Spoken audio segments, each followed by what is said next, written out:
matapang. Pero tangin na to si Mike Abby na to. Tulonggis talagang hayop, ano? Wala daw tao, mantakin mo partida.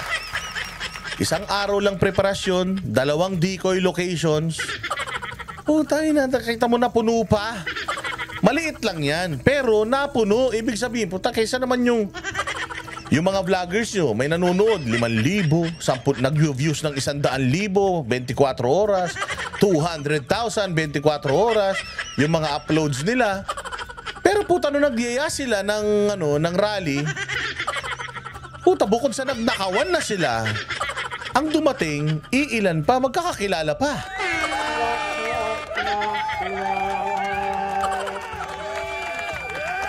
Johnny Sauza, mabuhay ka, shout out sa'yo. Thank you very much. Thank you. Pero magugulat ka talaga, no? Ready nyo, proud, nakapampangan. Mga mekeni.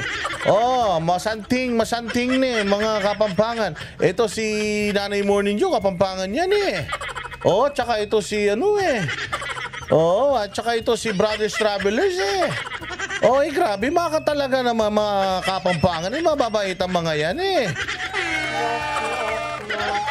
Mali pala.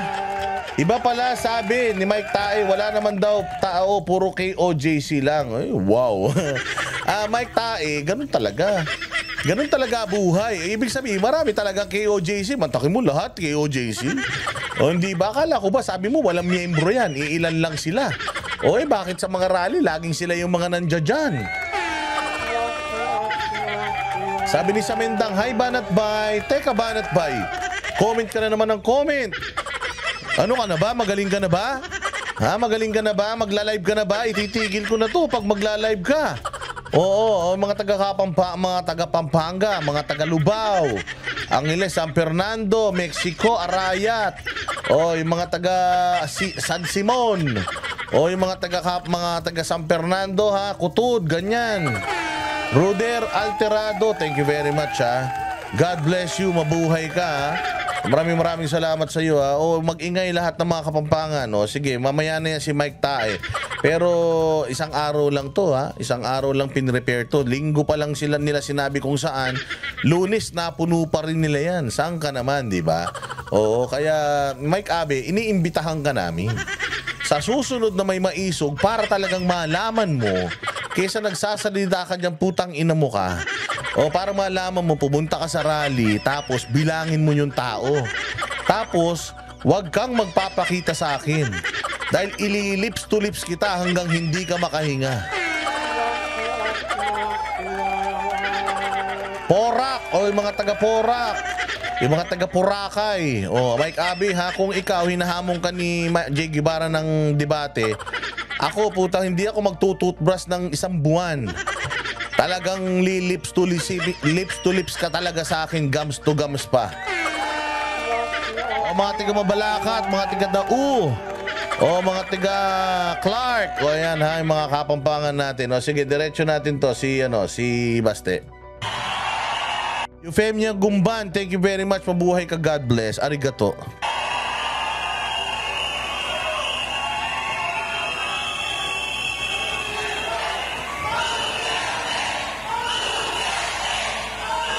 Pero ang hindi kasi naiintindihan nito nila Mike Tae, pinapaliwanag na nga natin yan na hindi importanteng may magpunta rito o wala. Hindi importante yun.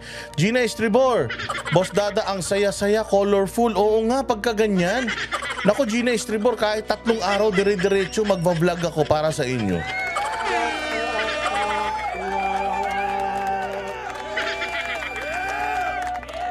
Talaga naman. Nako po, Susan Gamboa, good evening. Salamat sa mga nag-organize ng Hakbang ng Maisog. Yes, success yan.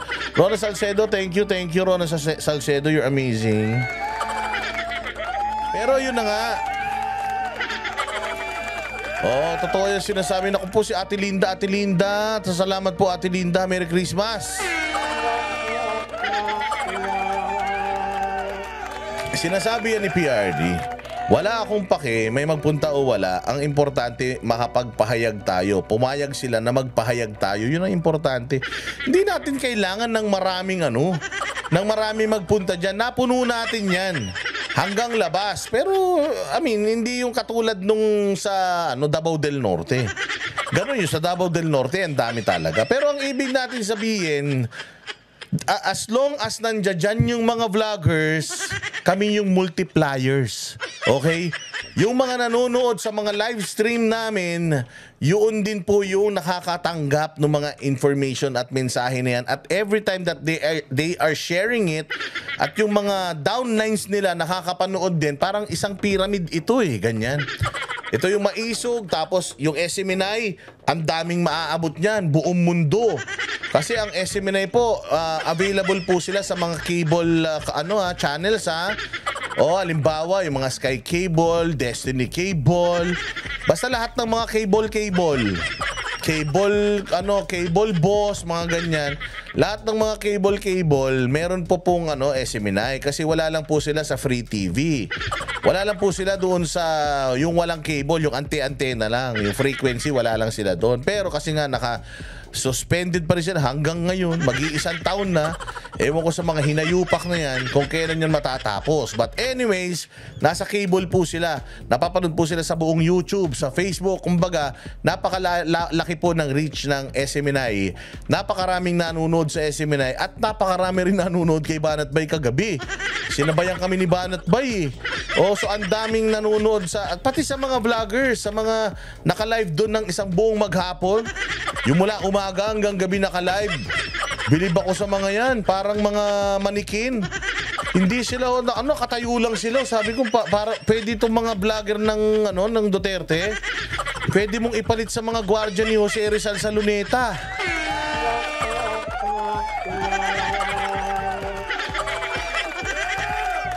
Di ba pwede mong ipalit yung mga vlogger diyan sa Luneta, yung mga nakatayong ganyan. Hindi sila gumagalaw, mantakin mo mula umaga hanggang gabi naka-live sila. Nakatayo lang sila sa likod ng cellphone nila. Ibang klase. Bilib na bilib ako, maniwala kayo. Kaya kahit walang manood dito ng physical, pucha, the fact na nandiyan yung mga vloggers to support, nandiyan yung SMNI to support, naabot po ng yung mensahe na parating po natin sa 4 na sulok ng bilog na mundo. Mantakin mo bilog may 4 na sulok.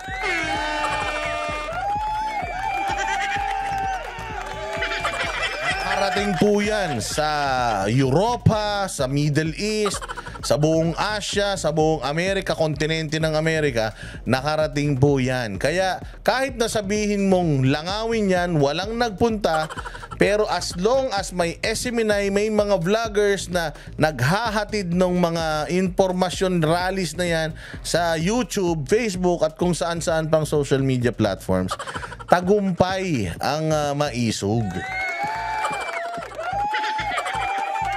Hindi lang magtatagumpay ang maisog kapag talagang totally hininto mo, katulad nung nangyari sa Tacloban at saka sa Bustos. Doon lang. But yung maisog, gawin yan sa isang lugar, walang manood, 2, 3, 5 aso, puro modong black chair ang manood dyan. Basta nakapagsalita sila, na practice nila yung kanilang karapatang magpahayag, which is an absolute right nating mga Pilipino. May kaso ka, kahit kumatos ka, kahit nablumpo ka, kahit sintu-sintu ka, o kahit nakakulong ka, may kaso ka, kahit bibitayin ka na bukas, meron ka pa rin karapatan sa malayang pagpapahayag. At yun po ang purpose ng maisog. Kahit gawin yan sa South China Sea na walang makapunta, okay lang. Basta nandoon ng SMNI, nandoon ng mga vloggers, may hahatid namin yan sa 4 na sulok ng mundo at hindi nyo kami mapipigilan. O, pasok!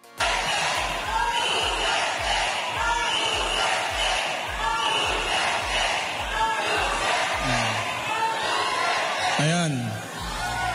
So, ito na nga yung sinabi ko galing pa doon sa simula pa lang nung paglabas ko sa Leaders Forum ng Hakbang ng Maisog. Lahat ito, tayong lahat ngayon ay kagagawan lamang ng isang tao. And who is responsible kung bakit tayo nandito ngayon, nagsasama-sama at gusto mag-express ng mga sentiments natin. Sinabi ko yan, simula pa lang, wala sanang ganito kung maayos lang yung presidente natin.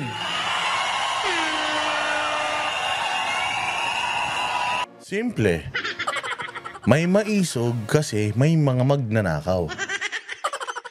Merong maisog kasi may mga kawatan na may mga mapang-abuso at may mga taong gustong putang inagawin ng pag-aari ang Pilipinas. Hanggat may ganyan, magkakaroon ng ganito karaming kilos. Tingnan mo, Mike Abe.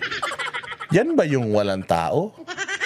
Yan ba yung puro mga taga Kingdom of Jesus Christ? Yan as in lahat yan, ganun? Puta, ang lakas ng ang lakas ng kingdom kung ganun, Mike Abe. Inamin mo rin yung kagaguhan mo. Sabi mo, wala yan. Wala yan, ilan piraso lang yan. Hindi totoo yung 8 million yan. Maniwala kayo sa akin. Hindi totoo yung 8 million. O, paano to? Alam mo ba na walang mga bus ng ng SMNI or Kingdom? Wala. Kasi kung meron mga bus, alam mo, hinakot. Wala eh. Eskwela na to, lit-lit ng eskwela na to. So, ibig sabihin itong mga to na masahe. Yung iba, taga San Jose del Monte. Meron pa nga, taga Mindoro. As in, ang dami namin mga nakausap kapon. Mga taga Cavite pa yung iba. Pucha, punong-puno yung hotel sa paligid ng Angeles. Lahat ng halos hotel sa Angeles puno. Dahil yan dito sa mga nagmamahal sa bayan.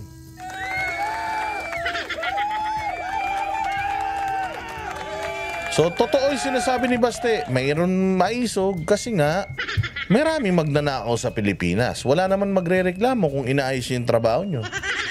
Utangin na yan. Bakit kami magrereklamo kung maganda yung buhay ko? Siyempre di ako magrereklamo, di ba? Pero nakikita ko yung mga kababayan ko, putangin na yan.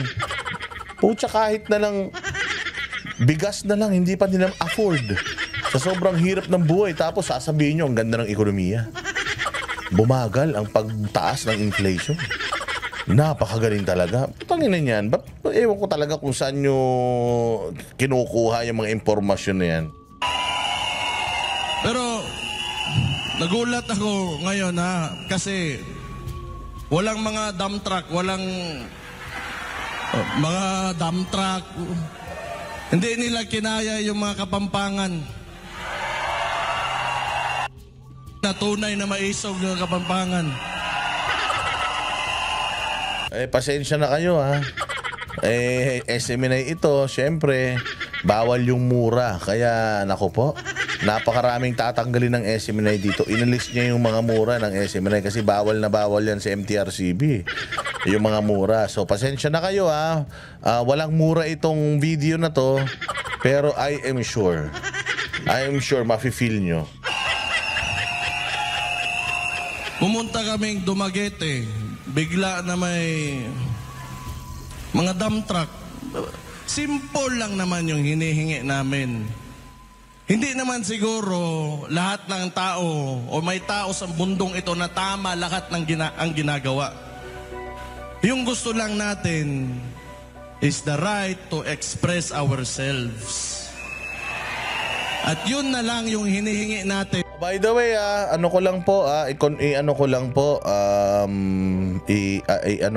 tanungin ko lang sa inyo kasi may tumawag sa akin ngayon lang kaibigan ko. Pinapatanong niya kung confirmed ba ito May kumakalat po na balita na pumanaw na daw si PRRD Meron pong mga ganyang balita. Sabi ko, putang ina nyo talaga. Mauuna kayong mamamatay. Ayan tingnan ninyo totoo ba? Sabi niya, pumanaw na raw namaalam na ang dating Pangulong Rodrigo Duterte. Grabe talaga putang ina tong mga to. Alam mo yung mga huling nanalangin na mamatay si PRRD? Tangina, nauna na silang namatay. Namatay si Pinoy, si Dinky Suliman. Anda yung sa CHR, puta nangamatay lahat yun. Kaya kayong mga nananalangin na ang Pangulong Duterte ay namatay na, putang ina nyo, mauuna kayo, maniwala kayo. Sir Kennedy! Oy, Sir Kennedy, thank you very much yung sisig mo, ang sarap. Iniluto ko pa. Kinain ko pa ngayong hapunan. O, thank you very much sa sisig. O, ngayon lang ako nakatikim ng sisig na isaw. Maraming salamat Sir Kennedy. Talagang inuwi ko kasi baka iuwi ni Jay. Inuwi ko, di bali na magka-flat-flat ako. Basta mauwi ko lang yung ano mo.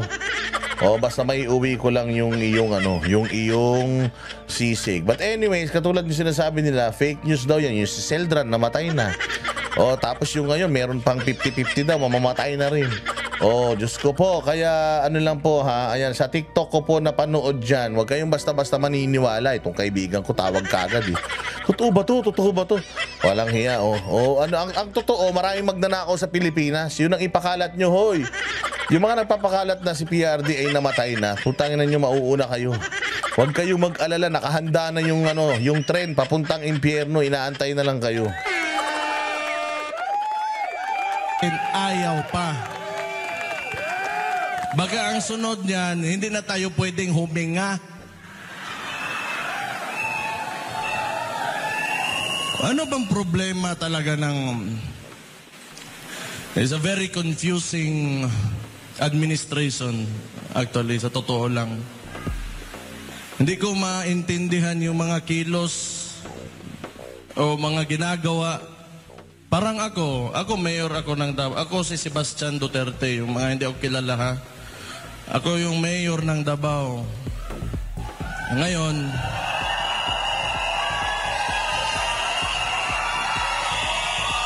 wala pa akong sinasabi. Sandali lang, pagsalitain na naman ako. Yung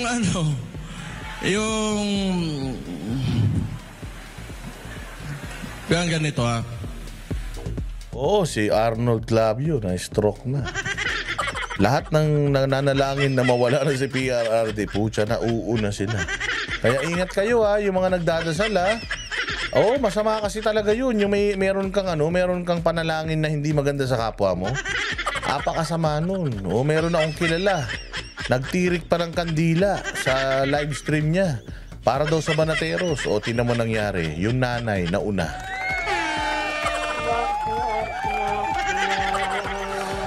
Sabi ni Nanay Morning Dew, tren talaga, maraming makakasakay. Oo, nanay, tren at saka vapor. Papunta dyan sa impyerno. Maraming sasakay dyan. Kaya hanggang ngayon pinupuno pa. Ako, local executive ako.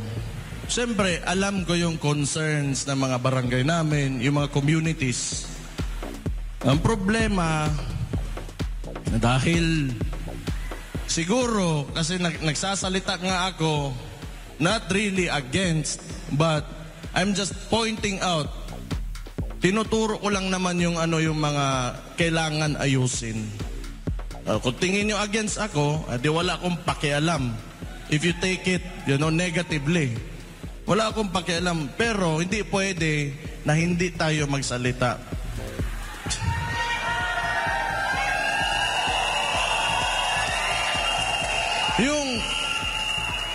Hindi ito rule of a single person. It's demokrasya tayo eh. It is the rule of the majority. Hindi ibig sabihin na kung anong gusto mo mangyari o gawin mo, yun na yung mangyayari dyan. Kailangan mong pakinggan yung boses o yung mga sentimento talaga ng mga tao. And unfortunately now, that is not happening. How? You are supposed to be listening to the people. You are supposed to serve the people, not the other way around. Kasi ang problema kasi sa mga nasa pamahalaan, sila yung gustong pagsilbihan. Na para na tayong monarkiya sa Pilipinas, na para tayong merong mga hari at reyna at tayo yung mga alipin lahat. We are at their beg and mercy. Ibig sabihin, hindi tayo mabubuhay kung wala ang kanilang awa at kung wala ang ibibigay nila. Ganon ang ginagawa ng mga nasa posisyon ngayon. Kaya maganda na naririnig natin ito sa isang batang batang mayor. Nako po, bata pa to si Basti. Basti is, if I'm not mistaken, only 35 years old. Bata pa to. Alam mo, ito ang maganda kasi kaya ako, I'm really calling on for him to at least i-consider, hindi man ngayon pero sa mga panahon na susunod na tumakbo bilang either senator or if na mag-aspire na maging pinuno ng Pilipinas. Hindi masama yun. Kasi yung tatay nito, nung napakinabangan natin yung tatay nito, matanda na si PRD. Nung nanalo si PRD, 71 na yata siya eh. So matanda na siya. Pa-retire na nga sana siya eh. Kung hindi lang ginawa siyang substitute ni Dino eh. Ni Ray Dino. Hindi si Ray Dino. Yung taga DILG, kung hindi lang siyang ginawa yung tatay nung asawa ni Aiza Sigera. Oo, kung hindi lang siya ginawang substitute noon, hindi yun magiging presidente ng Pilipinas eh. Oo, kaya nga ngayon yung COMELEC binabawal na yun eh. Kasi nadali sila ng Duterte sa ganun eh. Oo, so talaga naman yung mga Duterte niya, kumbaga si PRD ang tanda na nung napakinabangan natin, isang termino lang tapos imbis na sana katulad nila Gloria, 'di ba? Si Gloria pagtaas maging presidente ng 9 na taon, putang ina. Naging naging congresswoman pa. Hanggang ngayon buhay pa. Talaga yung mga masasamang damo, no, hindi namamatay. So ito ang yun lang sinasabi natin na habang bata pa si Basti Duterte, paramdam natin sa kanya na susuportahan natin siya kung sakali man na siya ay tapikin ng Panginoon at hingin na siya ay tumakbo para sa bayan natin. Kasi nakikita natin na wala nang ganitong politiko eh. Wala na, lahat ng politiko ngayon nakatingin na lang sa pera.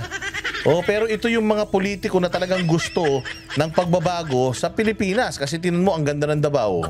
Ngayon lang naman pumapangit Davao kasi hiyang-hiya naman sila. Mantakin mo, pangit buong Pilipinas, tapos yung Davao maganda.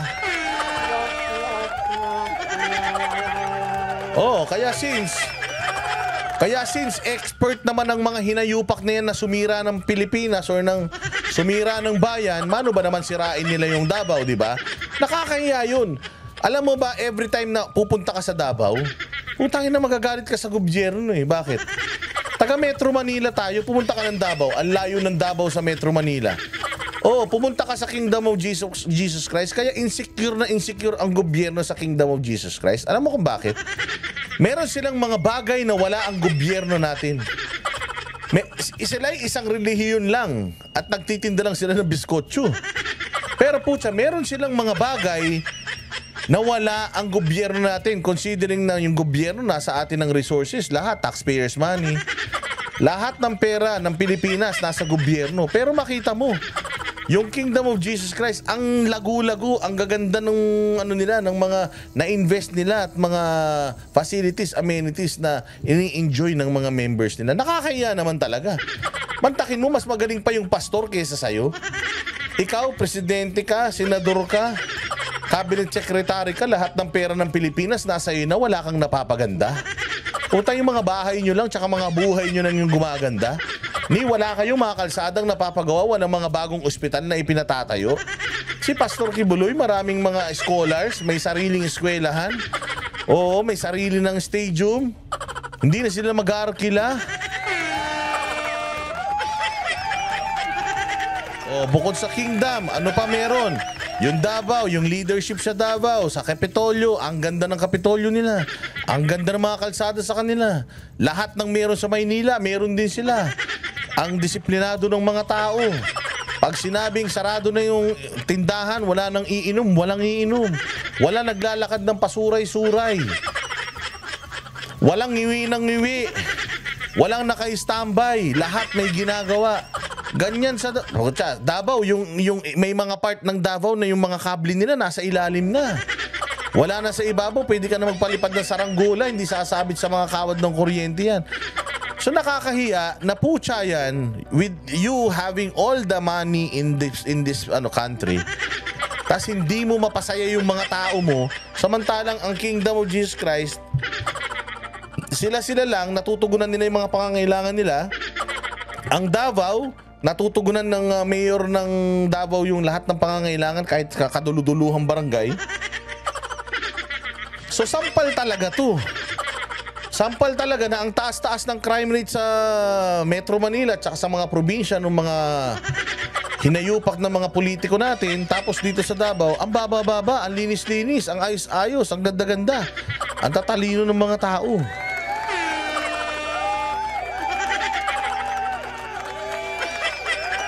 Ayan, so ang ibig sabihin, habang buhay itong mga Duterte na ito, talagang magiging tinik sa lalamunan nila ito dahil ang mga Duterte ay ginawa ng, palagay ko, ginawa ang mga Duterte ng Panginoon, alam mo kung paano?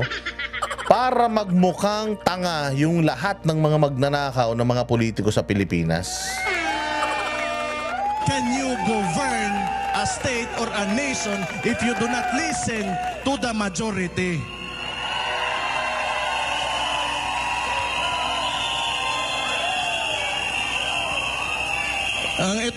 Ang style nito, ewan ko lang, ha? Pero teorya ko lang. Palagay ko, siguro, ang iniisip nila... No, pag nakikita siguro ni Ellen to, ito yung the one that got away. Oh, ito yung totga ko. Oh, tapos pag nalaman pa ni Ellen na, ang ganda-ganda nung lab nito ni Baste. Ganda-ganda.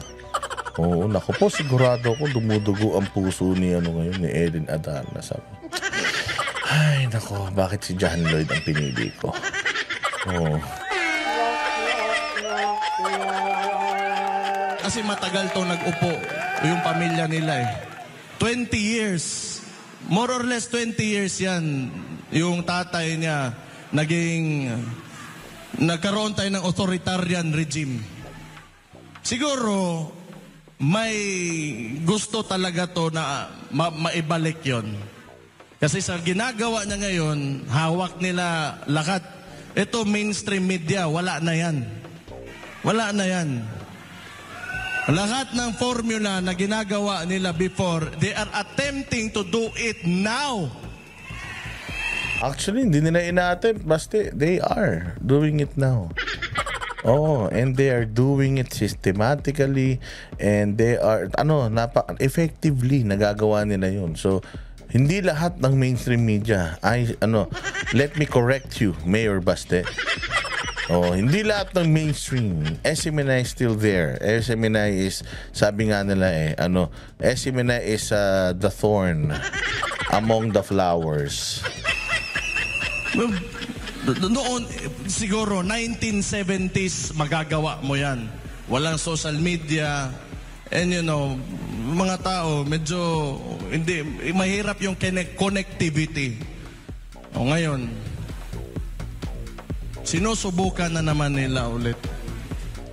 Ang gusto niyan, monarkiya. Yung nagsimula talaga yan, yung hakbang ng Maisog, pagkatapos nung People's Initiative nila. Gusto nila ng charter change so that they can perpetuate their position hanggang sa kung kailan nila, hanggang sa mamatay na lang tayong lahat. Ayaw nang bumaba.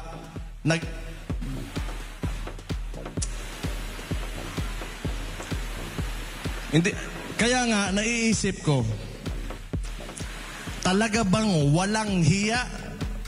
Na sobrang walang hiya talaga? O tanga?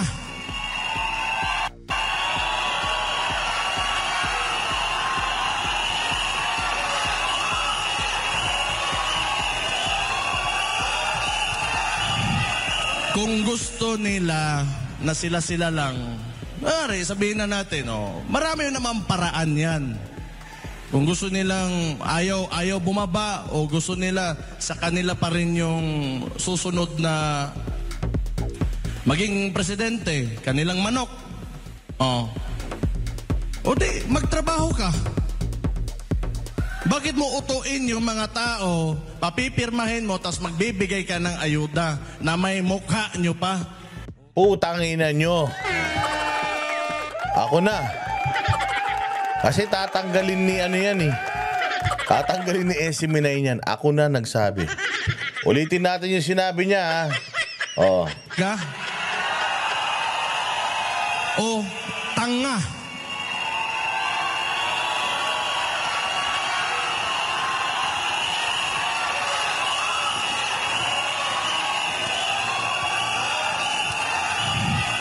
Kung gusto nila na sila-sila lang, sabihin na natin, marami naman paraan yan.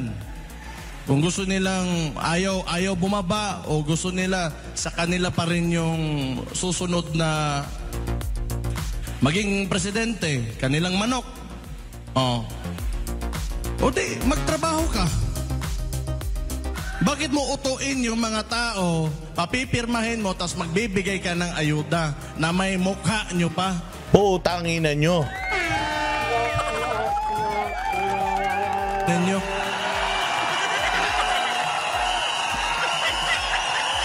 Diba? Nanyo. Sabi niya, pero ang lutong ng mura niya doon. Di, totoo naman yun eh. Tanginan nyo. Gusto nyo naman pala na manatili dyan ng habang buhay. Walang hiya kayo. Gusto nyo naman pala na kayo na may-ari, di galingan nyo. Di ayusin nyo. Utangin ang yayaman nyo na. Gusto nyo pa magpayaman lalo. Tangina, baka hindi nyo maubos yung pera nyo, mamatay na lang kayo. Baka yung pera nyo hindi pa nangangalahati. Putangin na, gastusin nyo yan. Huwag kayong kuha ng kuha. Share din pag may time. Tingnan nyo itong mga followers ni Boss Dada, itong mga co-host ni Boss Dada. Tayo na hindi nila dadalhin sa kamatayan yung mga kayamanan nila. Kaya dito na nila ibinubuhos. Kaya kayong mga nasa gobyerno, hindi nyo mauubos sa 2 lifetime yung mga ninakaw nyong mga putang ina nyo. Isoli nyo yung iba. Kaya manlibre naman kayo, magpa-burger naman kayo.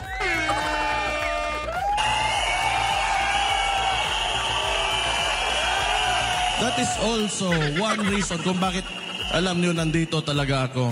Because I do not agree yung traditional politics talaga. I'm sorry kung maraming matatamaan. Ako, mayor man din ako. Andyan din yung picture ko. But it's time for us to move on. Hindi ibig sabihin may bigas dyan, nandyan yung mukha mo, sa kanya yan. Pera ng tao yan. Putangin na. Di ba? Ako na magmumura. Ako na. Ulitin natin. Yung traditional politics talaga. I'm sorry kung maraming matatamaan. Ako, mayor man din ako. Andyan din yung picture ko. But it's time for us to move on. Hindi ibig sabihin may bigas dyan, nandyan yung mukha mo, sa kanya yan. Pera ng tao yan. Tangin na yan.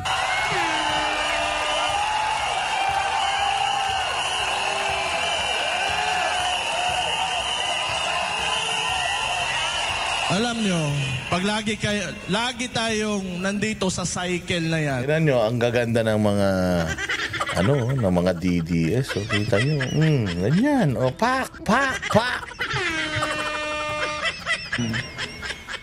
Yung mga practices talaga ng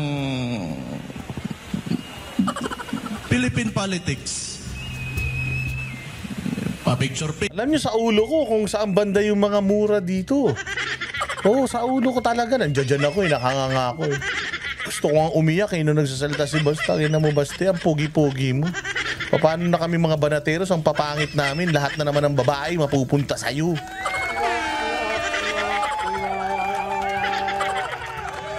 Maris Gases, salamat sa iyong pakulay. Di bali ng si Basti ang pogi, basta nasa atin yung pakulay. Thank you very much.